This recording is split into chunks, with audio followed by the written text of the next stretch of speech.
রাজনীতির আকাশে হঠাৎই বজ্রপাত। শুক্রবার দুপুর গড়াতেই চমকে উঠল রাজনৈতিক মহল। আসন্ন রাজ্যসভা নির্বাচনের জন্য 4 প্রার্থীর নাম ঘোষণা করল তৃণমূল কংগ্রেস। তালিকা প্রকাশ হতেই দেখা যায় রাজনীতি, আইন ও বিনোদন 4 ভিন্ন জগতের 4 মুখ জায়গা করে নিয়েছেন। আর সবার উপরে যে নামটি সবচেয়ে বেশি আলোড়ন তুলেছে, তিনি টলিউডের জনপ্রিয় অভিনেত্রী কোয়েল মল্লিক।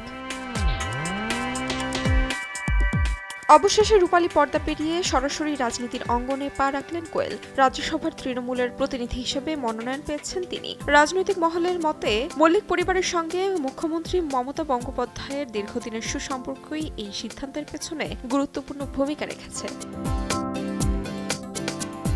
2011 সালে ভবানীপুর উপনির্বাচনের মুখ্যমন্ত্রীর প্রস্তাবক ছিলেন কোয়েলের স্বামী প্রযোজক নিশপাল সিং রানে। মনোনয়ন জমা দিতে গিয়ে নির্বাচনী আধিকারিকদের সঙ্গে নিশপালের পরিচয়ও করে দিয়েছিলেন মমতা নিজেই। সম্প্রতি কোয়েলের বাবা বর্ষিয়ান অভিনেতা রঞ্জিত মল্লিকের বাড়িতেও রাজনৈতিক সৌজন্য সাক্ষাতে গিয়েছিলেন দলের সর্বভারতীয় সাধারণ সম্পাদক অভিষেক গঙ্গোপাধ্যায়।